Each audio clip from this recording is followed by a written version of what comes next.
はい、ビートルズ結成25周年の今年なんですけれども、今年はさらにビートルズ熱が高まっているんですね。いろんなグッズが。ほら見てください。すごいですよね。さすがビートルズというか。ビートルズがデビューしたキャバンクラブのレンガ。これがレンガなんですって、キャバンクラブのね。それがね、7万円するんですってよ。だからファンの人はね、やっぱビートルズが触ったかもしれないこのレンガを欲しいんです。誰かが持ってきちゃったんでしょう、多分。ねえ、すごいですね。本物かな。あとね、ビートルズのね、CD とか、音をデジタルサウンドにしたね、ヘルプの LP というようにね、数多くね、いろんなものが発売されてるんですよね。なぜ今年またビートルズなのか。ね、ビートルズに詳しい方にゲストに来ていただきました。はい、ミュージシャンであり、作曲家の加藤和彦さんです。よろしくお願いいたします。突然ですが、加藤さん、このビートルズの CD なんですけどね、なんで去年でなく今年になって発売されたんだと思います？ね、87年ってのすごい意味なんですよ。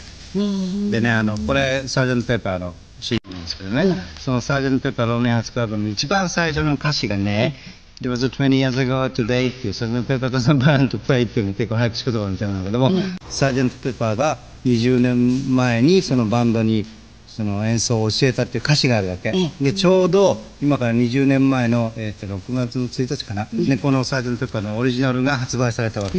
だからちょうど20年目になるというね、語呂合わせも。お商売考えた人がいたんだ。20年やることはやっぱり粋なもんだね。粋ですね。もういいって。それはいい。ダメです。すみません、失礼いたしました。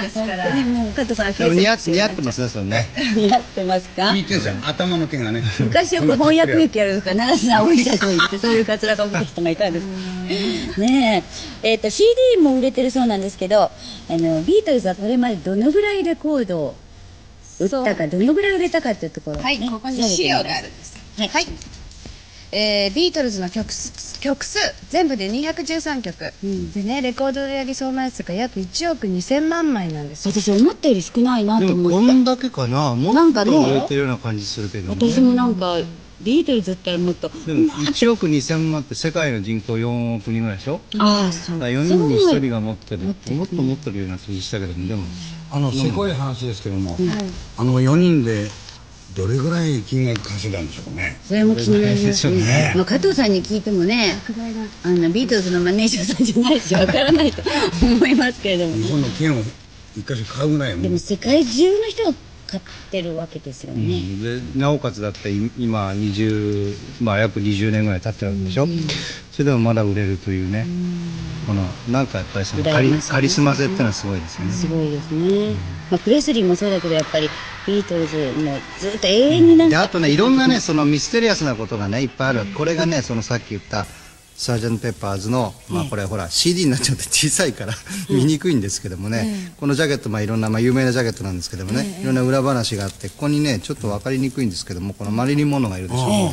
マリリン・モンローの上になんかこれ何もいないでしょ、ボコッとこの空間が。でそこに本当はガンジーがね入るはずだったんですよ。これ入ってる。撮影の時はこれ入ってたんだけども、なんかいろいろ考慮してなしにしたとか、あとこのねサージャント・ペッパーのこっちのもうちょっとこっちへ寄って右の方へいると、ここにヒトラーがいるでしょ。でこれもヒトラーも本当は中に入ってるはずだったんだけど、なんかやっぱり物議を醸すっていうんでやめたりなんかしてね、これ全部ほらいろんな有名人の蝋人形とか全部入ってるでしょ。これでクレームを恐れて、その当時の50万ドルかな、だからあの頃って360円だから1億8000万か、2億円ぐらいはその用意しといた、クレーム用に置いといたっていうか、クレームが来たら払おうと思ってたんですって。でもクレームが来なかった。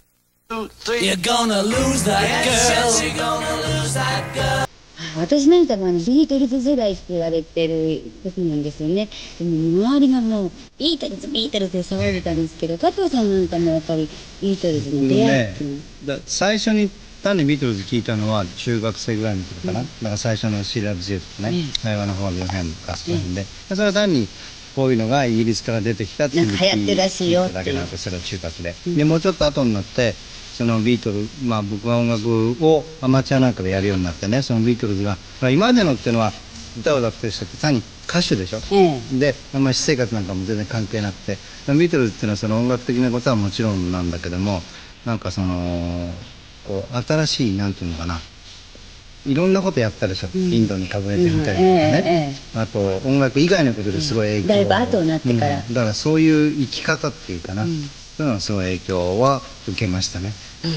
ね、かともうじゃあすっごい長い間ずっとビートルズファンでいらしたわけですね。今日はスタジオの方にですね、ビートルズのファンクラブの方に大勢いらしていただいてますので、みおちゃん、こちらの方のお話を伺って、こちらビートルズファンクラブの皆さんです。ちょっとねお話を伺ってみたいと思うんですけど、おいくつですか？22歳。22歳っていうと、そのビートルズが本当にこうやって時じゃないですよ。そのだいぶ後で好きになったってこと？そうですね。はい。何がきっかけで？やっぱり映画。レッド・イット・ビー。あれで感激して好きになって、あと昔のレコードとか集めたんですか？っていうか、昔っていう感じはしなかったけど、その時にもうよく流れてたし、そういうのがやっぱりきっかけで。こちらの方はやっぱりおいくつでしょうか？21です。カードって多いんですよね。どこが魅力的？そうですね。いつまでもなんか色あせないというか、今聞いても非常に今サージェント・ペッパーズの話出ましたけれども、非常にいつ聞いてもいいというような。でもどんな曲が一番好きとかって決められます？いろいろあるんですけどもね、今は本当にサージェント・ペッパーズが大好きです。アルバム、どの曲というよりもアルバムが好きです。ほとんど持ってます？そうですね。ビートルズほとんど持って、複数と言いますか、サージェント・ペッパーズなんかも5、6枚持っております。結構ね、若い方がね、今好きだっていう人が多いんです。ということです。なるほどね。はい、ファンクラブの方々にもリクエスト曲をいただいておりますので、後ほどそれもお送りしたいと思います。加藤さん、ビートルズ歌ももちろんですけれども、いろんなこと名言入ってますよね。入ってるというか残してますね。だからその時々のピリオドでいろんなこと言ってるんだけど、一番日本だとあんまり問題にならなかったんだろうけども、あまりクリスチャンの国じゃないから、アメリカでね、ジョンが、これ初期の頃ですけども、僕たちはきっとね、イエス・キリストよりも有名だっていうようなことをインタビューで言っちゃったから、もう大騒ぎになって、もう特にアメリカの中西部っていうか一番硬そうなところはもうああいうのは聞いてはいかんとかね。そうでしょうね。私なんかバカな話、高校の先生が聞いたら不良になるよって言ってます。その頃そうでしょ。なんか音楽そういうの聞いたらいけない。大体イギリスみたいな硬い国でさ、ビートルズみたいに出てくると思わなかった。硬いから出てくるんですよ、逆に。そうかね。反動みたいな、多分ね。お父さん、はいいいですか？ジョージはです。ジョージ・ハリソンなんですけどね、記者の質問にこう答えてます。クリスマスプレゼント何欲しいですか？そうね、私は同じようなくだらない質問に5分ごとに答えられるオウムが欲しい。どこがジョージ・ハリソンなんだっけ？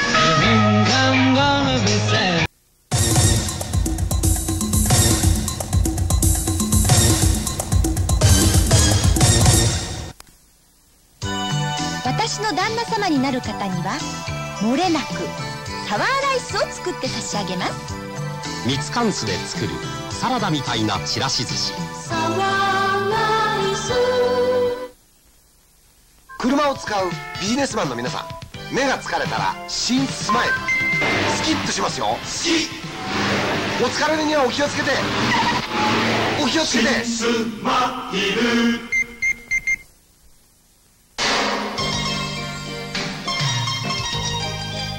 生きていることがわかりますか？月桂冠生酒。37型大画面。なるほど、感動は画面の大きさに比例する。大画面は三菱。さっぱりとしたそばに絡まる本ガツオのつゆがたまらない。ああ、この一口がたまらない。セブンイレブンのおそばです。セブンイレブン、いい気分。オールモルトの風味とホップの爽やかさが生きている。すなわちアサヒの 100% モルトはキレがいい。アサヒ生ビール 100% モルト誕生。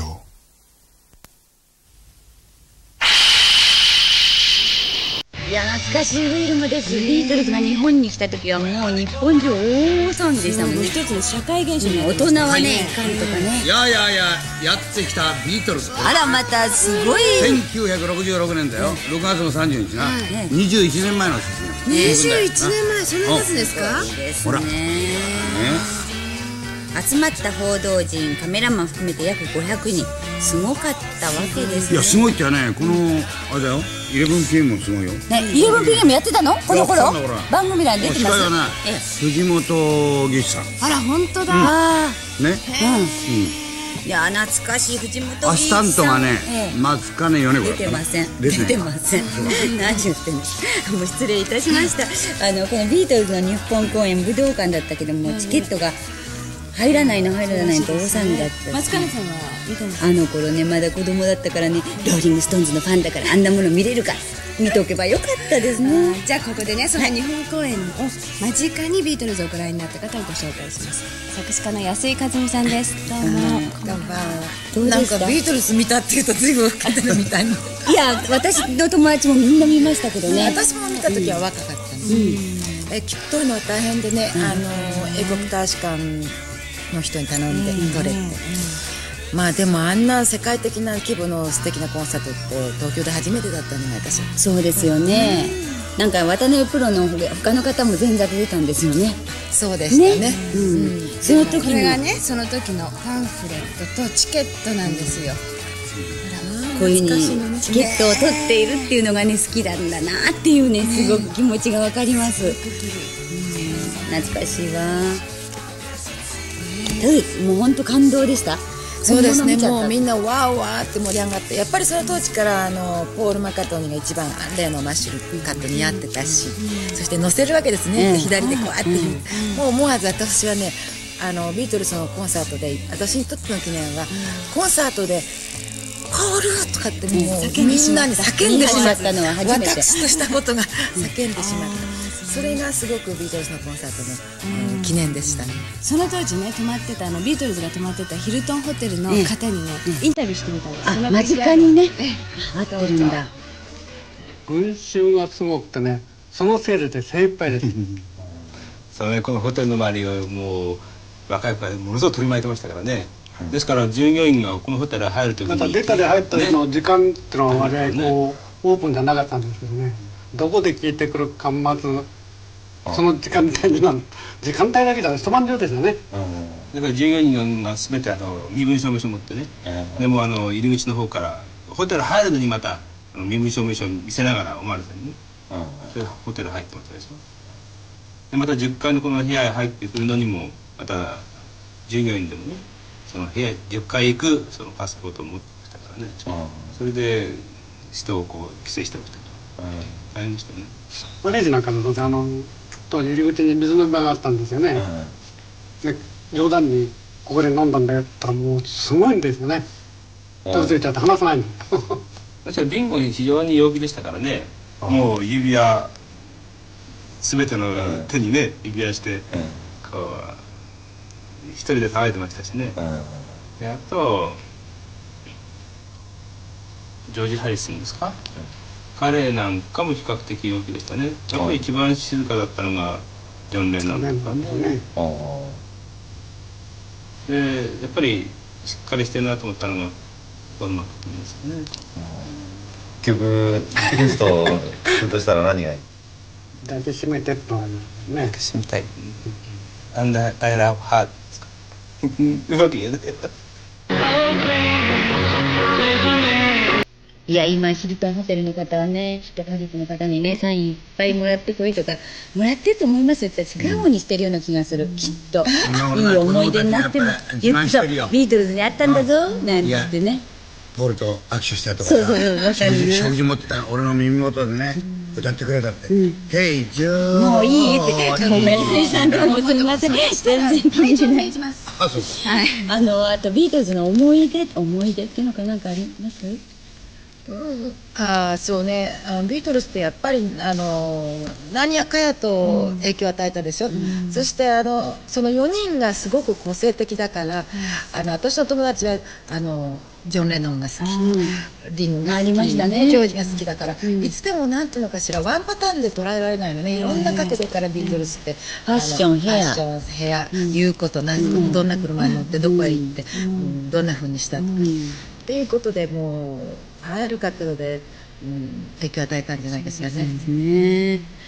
こちらの水曜イレブンの40代代表斉藤晴彦がこんなことを言ってますので見てください。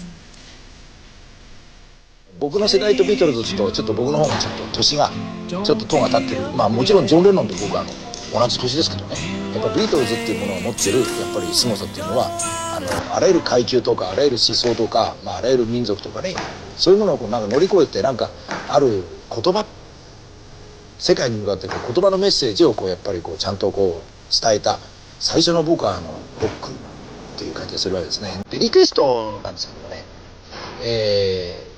トゥイスターのシャフトね。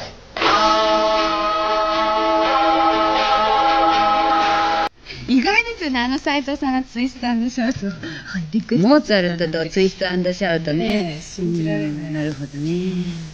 で、安井さん、先ほどもお話ししたんですけど、ファッションやヘアやら、ビートルズってもういろんなところに影響を与えましたよ。音楽はもちろん。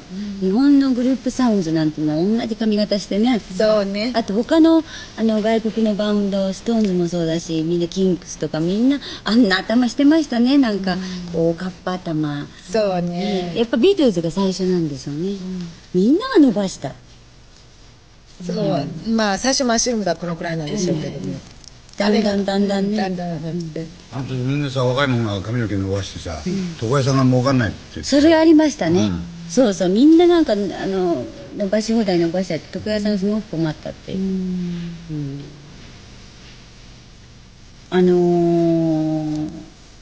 ジョン・レノンがですね、日本の記者の意地悪な質問にこう答えているんですけど、ジョンですよ、ね、あなた方のファンは熱狂的でコンサートでは音楽はあまり聴かないようですけれども、どう思いますか？まあ歌を聴きたい時はレコードね、僕たちを見たい時はコンサート。ファン分かってんのよ。どこがジョン・レノンの今夜はホワイト&ソーダ、夏に向かってこれがいいんですよね。お父さん、今夜はワンフィンガーでいきますか、ツーフィンガーでいきますか？何ですかそのワンフィンガー、ツーフィンガー。知らないの？はい。シングルだったらね、こっちシングルね。それがワンフィンガー。指一本分なんですね。これはワンフィンガー。ツーフィンガーだったらフンガー。ツーフィンガーっていうのは指2本。ダブル。ね。これがダブルなんだ。これをソーダで。だからね、今日はこのシングルでいこう。ね。これです。ワンフィンガー。ワンフィンガー。サントリーウイスキーホワイト。今夜はワンフィンガーをソーダでシュワー。ガッガッガットキアップ。押すだけのオートフォーカス。俺って芸術家だな。ニコン F401 新発売。ここまで来れば安心。飲みすぎシールなんて怖い。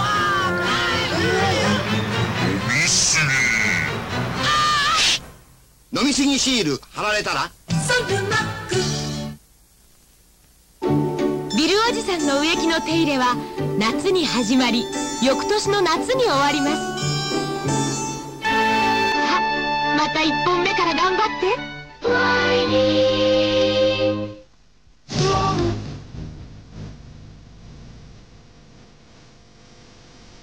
もう一人の私を見せてあげたい。カメリアダイヤモンド。銀座ジュアイオクチュール巻渋谷109 1階。飲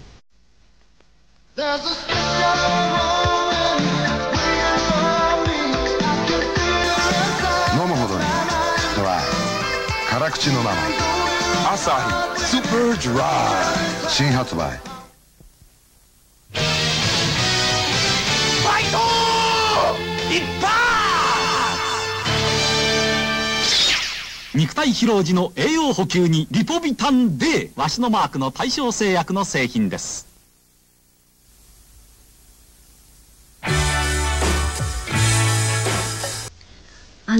前にビートルズファンにとってとってもショッキングな、ね、ポール・マッカートニー死亡説事件ですよね。ありましたよね。ちょうどこれはね、アビーロードっていうアルバムが出た時にね、どこだっけ、アメリカのなんか、イリノイかなんかのね、大学生の新聞で、この大学生って好きじゃない、そういう、ある種、本気ともジョークともつかないんだけど、いろんな証拠を並び立ててね、で、ポールは死んでるという記事を書いたわけ。で、その証拠がね、アビーロードのジャケットを、これでほら、ポール・マッカートニー裸足でしょ。で、裸足との後、左上にね、車が止まってるんですよ。車が止まって、これがね、アップにしてみて、なんだあれ、LNW の 28IF っていう番号でしょ。でも、IF って読むじゃない。で、もしポールが生きていたら、IF だったら、IF 生きてたら28歳っていうね、ほとんどこじつけというね。で、その後に出たね、マジカルミステリーツアーのジャケット、この中にね、ほら、みんな赤いバラ刺してるんだけど、ポールだけは黒いバラでしょ。これもね、なんか暗示してる。もういろんな山の証拠を出してね、で、ポールは死んでるっていう説を出したわけ。でも、ファンは悲しかったのな。もしかして本当だったらどうしよう。なんか、これは聞くとバカみたいだけども、今みたいにやっぱりほら、ミュージカルビデオとかそういうのが全然ないから、その当時全然もうコンサートのビデオやめちゃったから、もう何してるか分かんなかった。だからこれは写真。出ることがないから。だからこういうジャケットの写真だけでね、本当は死んでるんじゃないかっていうようなことは。結局はでも生きてる。なんかそうですね。記者会見したんでしょ、自分は生きています。僕は生きてるってね。で、たまたま暑いから裸足になっただけとかね、バラが足んなかったからあれ黒バラにしたとかね。スタイリストのお姉さんがバラを3つしか言われてなかった。慌てて買いに行った。なんか記者会見したっておかしな。面白いね。自分の死亡説にね、生きてますっていう記者会見もね。ファンというファンの真実が面白いですね。でもね、見つけるのがね。こうでもないってね。へえ、なるほどね。なんか浸透しましたね。今一瞬この静寂は何でしょう。失礼いたします。私たちは生きてます。自分で言うこともないんですけど。記者会見します。記者会見。ビートルズが出てきたら、もう出てきてから似たようなバンドも出ましたね。だからもろに影響を受けたバンドとか、それからまるでコピーバンドとかね、影響を受けたっていうか、まあアメリカでもああいうのを作ろうって言ったのは代表的なのはモンキーなんで、コピーではないけど、まあアイデアを真似たっていうね。あと日本にももうビートルズのそっくりさってね、バッドボーイズっていうのが言いましたけど、名前だけ真似たんだよ、ズートルミなんて。あいつらもあの野郎ども。それは私でした。本当。あとね、これはもうパロディーの部類なんだけどね、コピーとかするんじゃなくてね、ラットルズってすごい面白いのがあるの。これ好きなんだけども、イギリス人。そうそうそう、イギリス人らしいユーモアでね、ちょっとこれ見てほしいな。ラットルズ。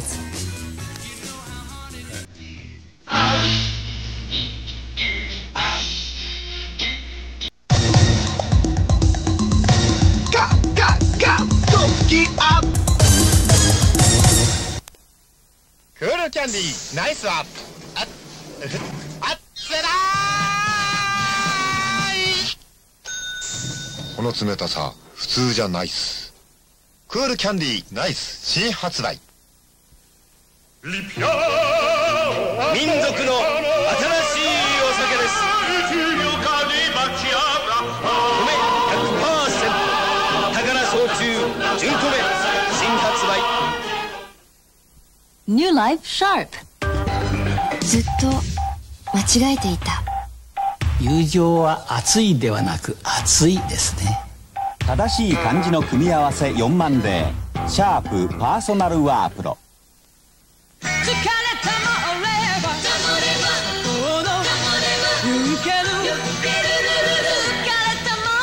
ンケルすればタモリングッズ。佐藤のユンケル肯定液発売。始めるんだ。今日から私始めるんだ。応援します。初めての株式投資山一証券。ははい。はがきによるリクエスト曲の中から5曲お送りいたしました。加藤さんね、リクエストをいただいた中で面白い発見があるんですけどね、発見っていうほどじゃないんですけど、はがきのリクエストで多いのがビートルズの、前期の曲なんですね。初期の頃。昔の。スープっぽいからね、その方。あと、昔の方が。レッド・イット・ビーなんて書くとダサい感じがするじゃん。昔の中の知らない曲なんかやるとね、すごい。で、大人が多いのかもしれないですね。はがきください。あと、ファンクラブの方が選んだのが、後期の曲が多いですね。それで、案外と、メジャーじゃない曲っていうのかな、数しかやっぱり知らない曲。聞く機会があんまりないから、書いてきゃいいね。そうなんですね。みおちゃん、ファンクラブの方に何しようかな。じゃあ、あなたがリクエストしたい曲は何でしょう？ロングトールサリーという曲なんですが。その理由は？黒人音楽が僕は好きでして、リズム&ブルースですとか、ロックンロールですとか、初期の頃のそういう非常にストレートな、そういうカラーも僕の方は感じるんで、その辺からも非常に好きなもの。じゃあ、こちらの方は。ハッピネス・ウォームガンという曲をお願いいたします。そのわけは？もう、ジョンのすべてだと思います。はい。ハッピネスなんですか？ハッピネス・イズ・ウォームガンです。ということですが。なんか深刻で、青年の主張、ハッピネス、なんか、硬くならないで、ビートルズですから。真面目に言ったらダメだった。うんちくられるけどですね。すごいね。いや、本当幅広いですね。眼畜ですね。ビートルズの曲は、幅広いということでしょうかしらね。なんかね、ファンクラブの方がさっきおっしゃってたんだけどね、ビートルズの曲っていつまでとっても古く感じないって、いつも新しい感じがするって。それは確かだと思うね。やっぱりあんまり小難しいことは意外としてないんだよね。でもすごい目立つっていうかな。ワンアンドオンリーでしょ。ビートルズ以外の何者でもないっていうのはやっぱり凄さだと思うんだけどね。それが解散してしまったわけですよね。ね。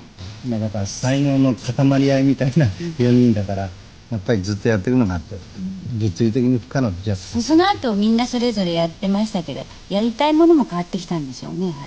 バンドの人は劇団もそうですけどね、みんなそうなってくるんでしょうね。違う方が4ついたから面白いですって、4人いたから面白かったんで、バラバラになるとまた違う感じでしょ。だからビートルズっていうものはもうそれでしか言えない。彼にとってはビートルズが解散したってことはショッキングだったけれども、解散後にやっぱりジョン・レノンがそうなんです。1980年12月。それはすごい。あれはびっくりしたな、ほんとな。最終の音楽ファン以外もみんなすごくショッキングでした。で、またなんか、ひどいね、暗殺みたいな感じだもんね。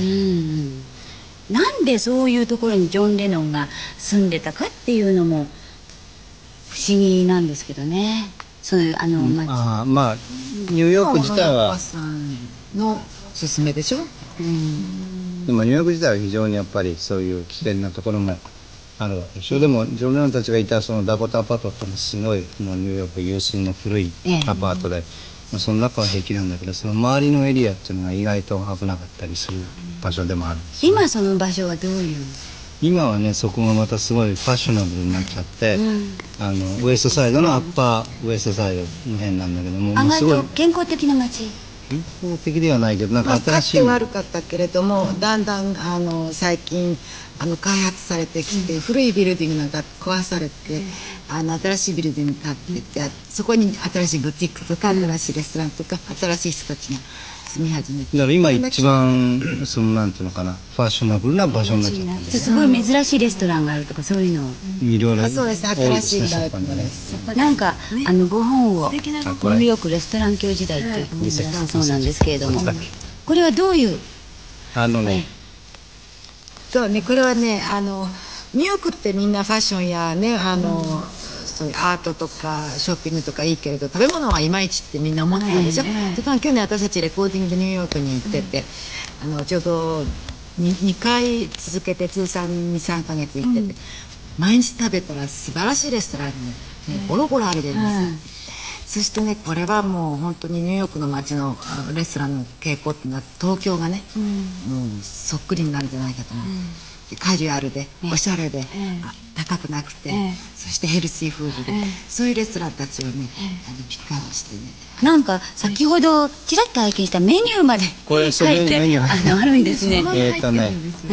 あれどっか行っちゃった。ここら辺。そのお店のそのまんまですか？そうなの。これ面白いメニューだからこれやってるんですけど、これはメンフィス、じゃあ立てこういうあれですけど、これはメンフィスっていうケイジャンっていうねお料理なんだけど。こういう本すごく嬉しいですよね。なんていうの、ツアーガイドともうひどいじゃないですか。だからガイドとしてももちろん使ってもらえるんですけども、山ほどニューヨークレストランあるけども、その中から僕らが60軒ぐらい食べて、そこからまた厳選して減らしてみたいなね。でシェフとかオーナーにインタビューしてね。だからみんな単にほら美味しいもの食べに行くレストランっていっぱいあるでしょ。そうじゃなくてなんかねエンターテインメントになってるっていうか、別にショーやってるわけじゃないんだけども、時代的な感じね。行くことによってね非日常的な感じですごい楽しめちゃうわけだから、例えばねこのアメリカっていうレストランなんかはね、1000人ぐらい食べられるのかな、いつも。1000人オーバーだけど。でも本当すごい大劇場。多くてね、でメニューも300種類ぐらいあるんですよね。だから困っちゃうね。変わったお名前。これアラロっていう。何料理ですか？イタリアです。イタリア料理を軽くした。これはなんか一人言いますけど、エルインターナショナルって言ってね、タパスっていうね、スペインの料理のなんか現代版みたいな。ここはねわざとこれ壊したインテリアになってるわけ。すごいなんかここで爆弾騒ぎがあったんじゃないかっていうふうなインテリアにしてあったりとかね。さっき言ったメンフィスっていうケイジャンっていう今。これでも大衆レストランってわけじゃないんでしょ。いやもうカジュアルな。あ、そう。特別なレストランじゃないの。日本人っていうとすぐにね子供がすぐにわーっと集まるけど、ちゃんと大人がいて。ニューヨークはいい年の素敵な大人たちがたくさんいるから、そういう人たちがもうね行くレストランに。じゃあみんなでニューヨーク行くときはこんなものを読んでいきましょう。そう絶対。いやでも本当に変なとこは絶対選んでないからそれはね。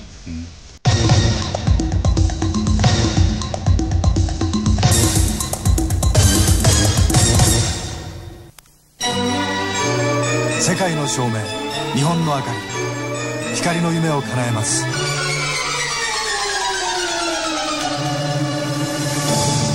素敵なものを世界から。山際。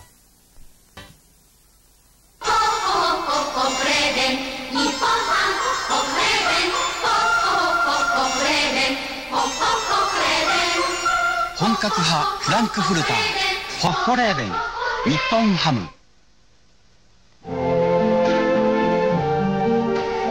私の好きな車、シビック、ワンダーシビック。グ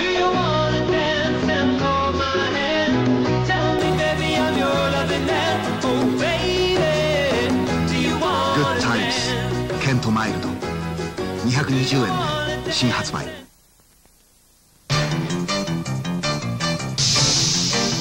トッププロは勝つためにボールを選ぶ。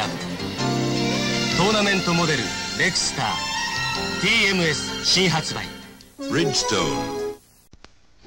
すでに山ほどあるジャーナリストや評論家たちのビートルズの本の中に新たに何かを付け加えるのなら、ビートルズの知られざる部分を私の想像と想像で埋めることを試みてみたいと思う。彼らの音楽についてはレコードを聴いてもらえればいいのだから、彼らの音楽を聴きながら読めるような本であってほしい。北山治さんのビートルズです。こんばんは。指を犬に噛まれないで人間に噛まれた戦うおすすめは内藤陳です。本文に入る前に皆さんこのエルモア・レナードの野獣の街は記憶しておいてください。ということで今日はビートルズなんですけどね、北山治さんってご存知でしょ。もちろんですよ。加藤和彦さんとご一緒にフォーククルセダー。そう。いつも聞いてます。戦争を知らない子供たちとかね。で今ね精神科のお医者さんをおやりになってて、ビートルズの本って数うんとあるでしょ。ものすごくうんとあるんだけどね、僕はもちろん全てを読んだことないんだけど、この本はねすごく僕納得できたのね。北山さん流のビートルズの分析をなすってんだけど、例えばなんでビートルズが愛したい愛されたいって歌ってね、一躍ドーンとスターのとこ行ったかっていうとね、例えば幼少期のジョン・レノンに代表されるね、母への愛とか離婚とか幼少時のその家庭環境がね、土台にあるっていうことと、それから1960年代だっていう時代だからこそね、聴いてる方のファンの方の人もビートルズもそれがあった。なぜならば1960年代っていうのはね、ちょうど高度成長期にかかった時代なのね、うるさい時代だって。でもってね、まだこういうマスメディアが発展途上メディアだったわけよ。で今のメディアはどっちかというとメディアでもって管理される部分って、例えばアイドルなんかあるじゃんね、おにゃんこなんか特にそうだと思うんだけど、そういうことをねすごく鮮やかな分析でもってね、時代をバックにお書きになってるということはね、ぜひとも読んでいただきたいなというね、僕は鮮やかな分析ってさる雑誌に書いたんですけどね、そういう本でございます。それでですね、がらりと変わりましてね、とてつもなく笑えるっていう本知ってる？いやね、だって今ほらなんとなくせこい世の中になって、ちまちまと生きてんだろ、でそういう時にね、ただバカ笑いするっていうんじゃなくて、その中に愛しさと哀れという字書くんですけどね、悲しさとある男たちのお話なので、これはトニー・ケンリックという人の作品なんですけどね、僕は5本のレギュラーを持っててね、好きじゃなきゃ書かない、だから同じ作家の人でもね、毎回書ける人ってトニー・ケンリックなのね。でこの作品もね、ちょっとこの3人のイカれる男っていうね、このタイトルでお分かりの通りね、ニューヨークの庶民がね、3人とも精神的にちょっと問題を持ってる男たちなのね。1人は健忘症、ドライブしててもね、途中でもってドライブの仕方忘れちゃうとか、1人はいつも幻覚があって、ね、お母さんがそばにいると話しかける、1人はね、ある時はジェームス・キャブリーになり、ある時はベティ・デイビスに変身するという、その3人の庶民がね、ポンコツの車を共同で買って週2回ね、精神科医に通ってるわけ。でもその精神科医の院長さんもまた頭がおかしいそれでもってね、車がぶっ壊れちゃってニューヨーク市に弁償させようとするんだけど、その奇想天外ななんていうの物語と、それからね、トニー・ケンリックのいいとこってのはね、出てくる人間がね、心の悪いのがいないのね。これを別の方でもってやっぱり3人のチンピラの悪党が出るんですけどね。映画化とかはなってない？映画化はね、この方はね、この間上海サプライズというマドンナ、もう明日来るのかな、マドンナでもってなった人なんだけど、例えばね、暗くなるまで待ってとか、映画のタイトルで使うのね、リリアンの悪党どもとか、そういうね、とにかく、上品に笑えるものをお勧めしたいと思ってます。トニー・ケンリックの3人のイカれる男、読まずに死ねるか。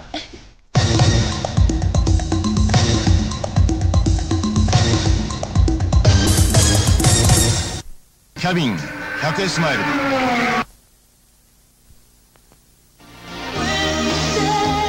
新しい FX。2人のファーストクラス。2人のファーストクラス。カローラ FX 誕生。水曜日午後2時、社長は2時間帰ってこない。ただいま留守にしております。ご用の方はファックスする。初めての話せるリファックス L30。 Yes、リコー。くちゅくちゅくちゅくちゅくちゅ、お口の匂いが気になるときにクイックス。さっとお口の匂いを防ぎます。いい息クイッククイックス。ライオンから。新鮮なうまさを丸ごとパック。菊正生貯蔵酒。料理も生きる爽やか辛口本格派。菊正生貯蔵酒 900ml パック。 This is Marlboro Country。 この大いなる世界から広がる味と香り。 Marlboro。この夏各地でビートルズ復活祭が開かれるんですね。はい。ビートルズのですね、本邦初公開のフィルムなんかが用意されてますから、必見っていうところですね。それから私失礼なんですけど、大阪の近鉄劇場で18、19、20と、走りを生み出すという芝居がありますので、大阪の皆さん、ぜひ来てくださいませ。どうも宣伝も兼ねまして、安井さんと加藤さんありがとうございます。どうもありがとうございます。ニューヨークレストラン教時代、ぜひ読ませていただきたいと思います。お読みくださいませ。おっさんどうでしたビートルズっていうの。はい、ただ襟がかゆかっただけで、今小負劇場出てますんで。本当に水曜日で宣伝ばっかりなんですけどね。計10度。もうそのギャグはもうね、いいんです。もう本当にね。これですね、ビートルズ復活祭。こういう水着姿なんかもね。楽しみですね。いろんなとこでやるんですね。いいな、ビートルズファンの人は。ビートルズファンじゃなくたってね、懐かしい方言ってくださって頭熱くそうね。もう取れば呆れてますよ、お二人が。本当にすいません、不慣れな私たち。イメージダウンですね。明日はですね、福井放送からお送りいたします。最後はビートルズの曲でお別れです。どうもおやすみなさい。